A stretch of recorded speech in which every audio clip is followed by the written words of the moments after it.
Бейнебаянды бастамас бұрын айта кетейін. Каналға аз ғана адам жетпей тұр. Подписка басып кетсеңіздер, разы боламын.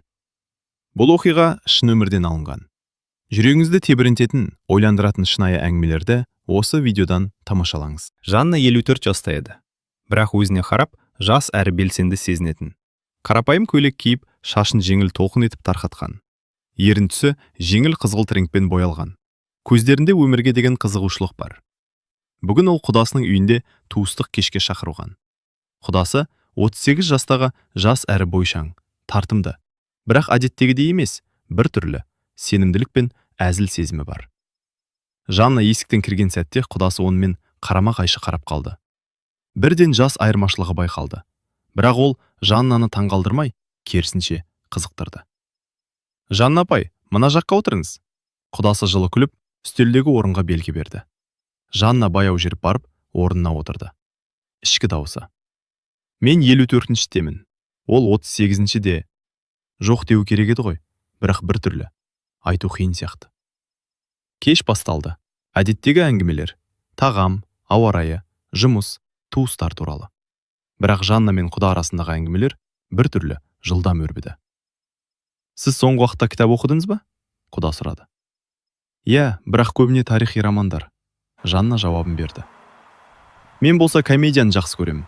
Күлкілі нәрселерді оқығанды ұнатамын. Деп ол әзілдеді. Жанна күліп жіберді. Бір сәтте құдасы үстел үстінде тұрған шыны стаканды сәл ысырып, оның қолына тигізді. Кішкене, бірақ күтпеген жанасу. Жанна ішкі жанарын сезді. Қызық, бір түрлі, бірақ жағымды. Кештің ортасында құдасы Жаннаны балалары туралы сұрады. Бірақ сұрақ өте нәзік қойылды. Жанна жауап беріп жатқанда, құдасының көздері оның әрбір сөзін қызықпен тыңдап тұрғанын байқап қалды. Бір сәтте Жанна өз ойына сүңгеді. Менің сезімімнің ауқымы неге осындай тез өзгеріп бара жатыр? Жас айырмашылығы? Жоқ, бұл бір түрлі тартымдылық. Кештің соңына қарай құдасы. Сізбен әңгімелесу өте қызық болды, Жанна апай, деді. Маған да ерекше болды. Жанна жауабын берді, аздап қызарып. Ішкі дауысы тағы да қайталанды. Иә, жоқ дегенді айту оңай емес сияқты. Бір түрлі сезім, бірақ мен оны қалай түсінемін? Кеш аяқталды. Жанна үйге қайтқанда жүрегі бір түрлі дүрс етті. Көз алдына құдасының күлкісі мен жылы көзқарасы жиі келетін болды. Бір нәрсе анық еді. Бұл кездесу тек алғашқысы, ал қызықты әрі қиын оқиға енді ғана басталды. Келесі аптада Жанна құдасының үйіне тайта шақырылды. Бұл жолы кеш тек бірнеше туыс пен жақын достар арасында өтетін болады деп ойлады.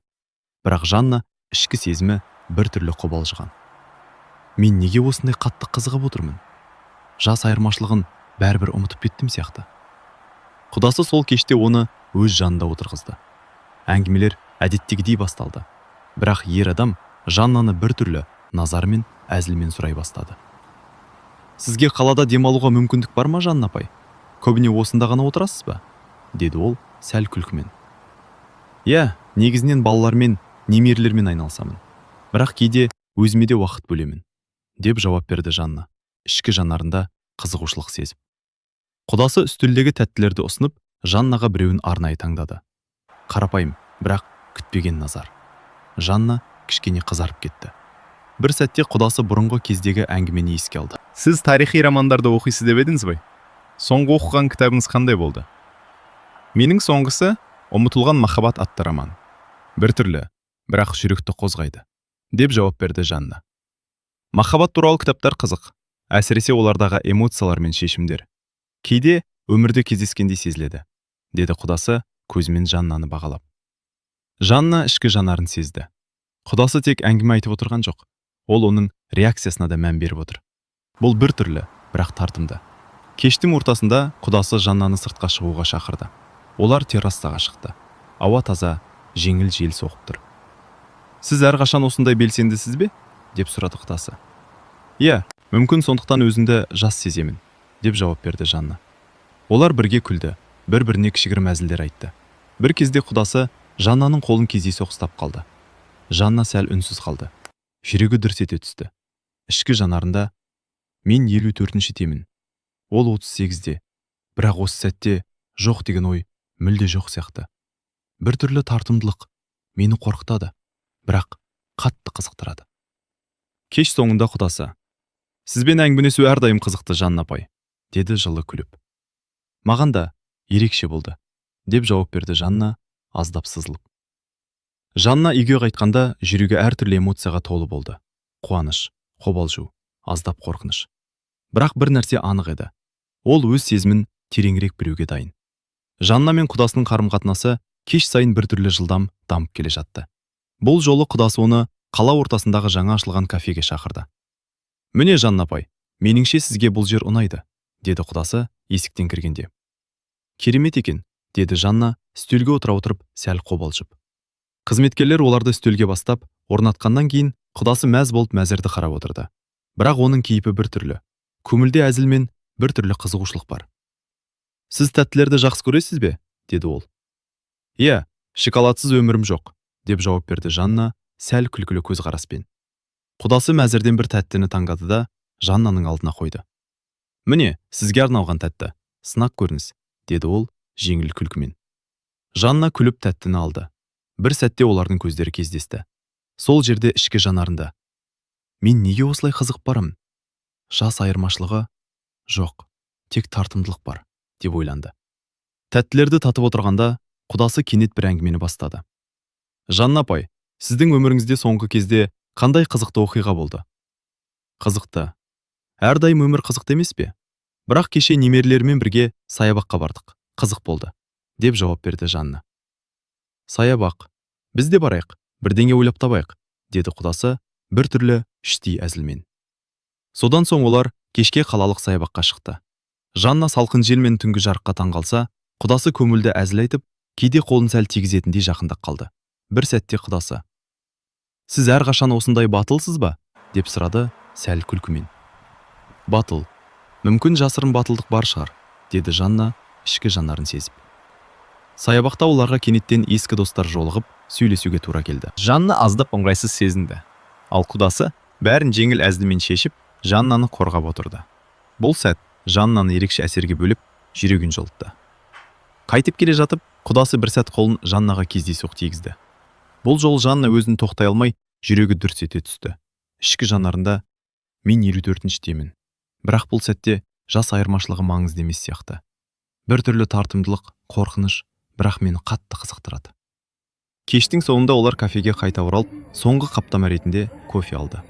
Құдасы: "Сізбен уақыт өткізу әрдайым қызық", деді, көзінде жеңіл әзіл. "Маған да ерекше болды", деді Жанна, ішкі сезімін тұншықтыра алмай.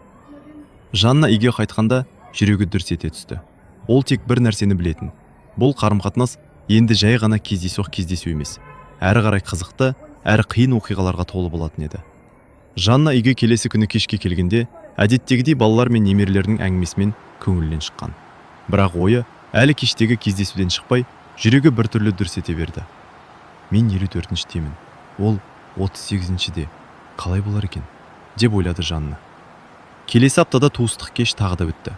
Бұл жолы құдасы бірнеше достармен бірге келді. Жанна өзіне сенімді болуға тырысты, бірақ көңілі шындап қобалжып тұрды. Достар мен туыстар бірден олардың жас айырмашылығына назар аударды. "Жанна апай, ол сізден 10-нан астам жас кіші ғой", деді бір танысы сәл таңғалумен.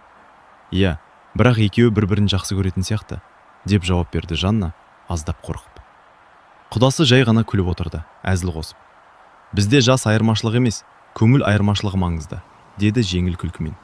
Бірақ бір сәтте сөзге араласқан таныс: "Мына жас айырмашылығы көп қарым-қатынасты ойланбастан бастау қиын ғой", деді сыни үнмен. Жанна ішінен күйіп кетті, жүрегі дүрс ете түсті. Бірақ құдасы оңайлықпен оны қолдап отырды. "Әркім өз өмірін өзі шешеді. Бізге бәрін бірге сынап көру керек", деді ол. Сол сәтте Жанна сезді: қоғамның сыны мен жас айырмашылығы нақты қысым болып тұр. Бірақ құдасының қолдауы бар. Кештің соңында олар сыртқа шығып тыныс алды. Жанна құдасына қарап: Мен бұны қалай дұрыс түсінемін?" деп сұрады сәл қобалжып. "Жанна апай, сезін ол жасқа қарамайды. Сіз өз жүрегіңізді тыңдаңыз", деді құдасы жылы үнмен. Жанна ішкі жанарында тағы да ойланып отырды. Қоғам не дейді? Жас айырмашылығы. Бірақ менің сезімім мүлде басқа. Мен оны қалай қабылдаймын? Осы кештен кейін